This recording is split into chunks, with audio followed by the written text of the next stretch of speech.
o Cordeiro Pascual. Jesus Cristo, nosso Senhor, que derramou seu sangue na cruz do Calvário. Queria falar um pouco desta passagem da palavra do Senhor, do Deus que nós servimos, Jesus Cristo, o nosso Salvador, se oferecendo em nosso lugar para morrer na cruz do Calvário. Falar um pouco sobre a ceia do Senhor e dos dias futuros. Quando nós, dentro da igreja do Senhor Deus, participamos da ceia do Senhor, estamos ali fazendo um ato, conforme os evangelhos nos apontam, para lembrar em memória do sacrifício que Jesus Cristo fez na cruz do Calvário. Ali, quando Ele derramou seu sangue e se colocou em nosso lugar para morrer, para que eu e você pudéssemos ter vida, e esta vida fosse com abundância. Quando nós olhamos para a palavra do Senhor, nós vemos a primeira referência bíblica a respeito do sacrifício de Jesus ali na cruz do Calvário, como um Cordeiro de Deus, como exemplo e como ordenança de Deus, em Êxodo, capítulo 12. Ali nós vemos Deus ordenando ao povo de Israel, na última praga que ele ia derramar no Egito, a praga da morte de todos os primogênitos. Ali Deus coloca para Israel, conforme está em Êxodo capítulo 12, a Páscoa do Senhor. Ali o Senhor fala a Moisés e Arão, dar ordenanças à nação de Israel, a separar um cordeiro de 1 ano, macho, sem defeito, para que pudesse ser sacrificado no pôr do sol do dia anterior ao livramento do Senhor. Este mês seria o primeiro mês do ano hebreu, e este mês seria considerado o mês que Deus libertou, tirou do cativeiro e colocou em liberdade a nação de Israel. Deus estava levando esta nação à terra prometida que mana leite e mel, a Jerusalém, a Canaã.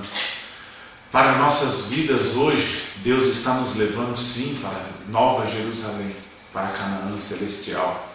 Lá no passado, ao povo de Israel, era apenas uma sombra daquilo que nós vamos viver. Aquilo que Deus está fazendo ao seu povo, aqueles que creem nele, aqueles que estão na presença dele, aqueles que aguardam nele. Ali Deus manda que mate aquele cordeiro seja como sacrifício, o sangue daquele cordeiro seja passado nas portas, nas vergas, para que quando o anjo do Senhor passasse, não destruísse aquela nação. Hoje, nos dias de hoje, nós não vemos situação diferente. Nós estamos debaixo da graça do Deus vivo, e conforme vemos em Mateus, no capítulo 26, sobre a ceia do Senhor. Enquanto comiam, Jesus tomou o pão, deu graças, partiu e o deu aos seus discípulos, dizendo: tomem e comam, isto é o meu corpo. Em seguida tomou o cálice, deu graças e ofereceu aos discípulos, dizendo: bebam dele todos vocês, este é o meu sangue da aliança, que é derramado em favor de muitos, para perdão dos pecados. Deus, quando nos chama para participar ali da ceia do Senhor, quando nós participamos, nós lembramos da morte de Jesus Cristo oferecido ali em nosso lugar como sacrifício. O sangue de Jesus derramado nesta cruz foi para que eu e você pudéssemos sair em liberdade do Egito. Fomos comprados por um alto preço. E o caminho que estamos seguindo hoje é para Canaã celestial, é para Jerusalém celestial, a noiva do Cordeiro.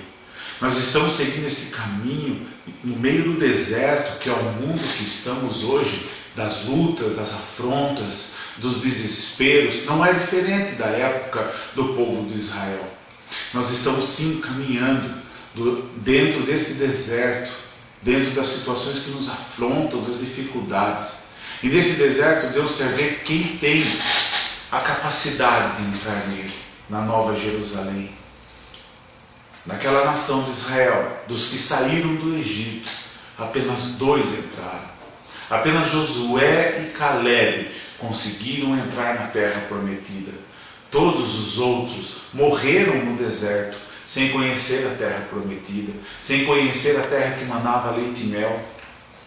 E eu e você estamos também comprados, redimidos e livres, com destino a celestial Jerusalém. E temos sim que caminhar pelo deserto das nossas vidas, pelas situações difíceis, pelas afrontas, pelas provações, pelas tentações, não diferente daquela nação de Israel quando saiu do Egito com destino à terra que manava leite e mel. Eu e você temos que caminhar este caminho não é curto, este caminho é longo e é cheio de obstáculos, cheio de dificuldades, cheio de situações difíceis, mas a certeza é que se eu e você continuarmos com o ânimo do qual saímos da terra do Egito, conhecendo a Deus e sendo fiel a Deus, nós vamos entrar nessa terra que manda leite e mel, na nova Jerusalém, na Jerusalém celestial. E assim como a palavra de Deus fala ali, quando Deus mandou no Velho Testamento que a nação de Israel, naquele período daquelas festas das Páscoas, 7 dias, não comesse nada com fermento, que o fermento não existisse dentro das casas dos israelitas. Nós não podemos se esquecer do que Mateus 25:34 fala. Ah, Jesus! Então o rei dirá aos que estiverem à sua direita: venham, bendito do meu Pai, recebam como herança o reino que foi preparado para vocês desde a criação do mundo. E como nós vemos em Coríntios, capítulo 5, versículo 7, eu e você devemos livrar-nos do fermento velho para que a massa nova e sem fermento. Eu e você temos que estar dentro da presença de Deus sem o fermento do mundo, como realmente são, pois Cristo, nosso Cordeiro Pascual, foi sacrificado. O nosso Deus, Jesus Cristo, foi sacrificado. E na nossa vida, o nosso velho homem tem que ser jogado fora, ele tem que morrer. Tem que nascer um novo homem, sem o fermento do mundo, sem o fermento do pecado, sem o fermento que nos leva à perdição. Versículo 8. Por isso celebraremos a Páscoa, não com o fermento velho, nem com o fermento da maldade e da perversidade, mas com os pães sem fermento, os pães da sinceridade e da verdade. Eu e você temos que abandonar o velho homem, temos que nascer realmente de novo, tirarmos da nossa vida a malícia, a maldade. Temos que tirar da nossa vida um coração mau. Nós temos que viver a nossa vida em Cristo nesse período que nós vamos passar pelo deserto, até chegar à nova Canaã celestial. Temos que passar este período sem fermento nas nossas vidas. Quando o Novo Testamento fala sobre o fermento, não é o fermento que leveda a massa, leveda o pão para crescimento, mas é o fermento dos fariseus, é o fermento dos hipócritas, é o fermento do mundo que contamina o homem. É o fermento que leva o homem ao pecado, à iniquidade, para que eu e você herdemos realmente os céus. Eu e você realmente herdemos a santidade em Cristo Jesus. E com essa santidade entremos na Nova Jerusalém.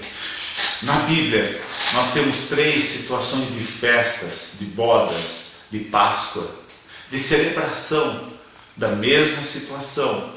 Nós temos em Êxodo capítulo 12, a ordenança de Deus como estatuto perpétuo para toda a nação de Israel, que é a celebração da Páscoa, a festa dos 7 dias, a festa do sacrifício do Cordeiro, lembrando o resgate que Deus deu e o preço que Deus pagou ali no Egito para resgatar aquelas almas, como Deus tirou aquele povo com um braço forte daquela situação e trouxe ele através do caminho do deserto para a Nova Jerusalém. Nos Evangelhos e em Coríntios nós vemos a ordenança da ceia do Senhor, onde Jesus Cristo instituiu, os apóstolos ensinou para celebrarmos a ceia do Senhor, comermos do pão e bebermos do vinho, do suco de uva, para lembrarmos do sacrifício que Jesus Cristo fez por mim e por você na cruz do Calvário. E esse sacrifício nada mais é do que o sacrifício que Ele nos remiu, nos tirou do lamaçal do pecado.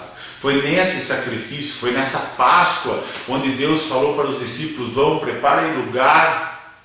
E foi preparado o cenáculo para que Ele e os 12 comessem essa Páscoa. A Páscoa que Jesus comeu ali com esses discípulos não foi diferente do que Moisés tinha ordenado. Existia sim o cordeiro ali, existia sim o suco de uva, os pães sem fermento, os pães asmos.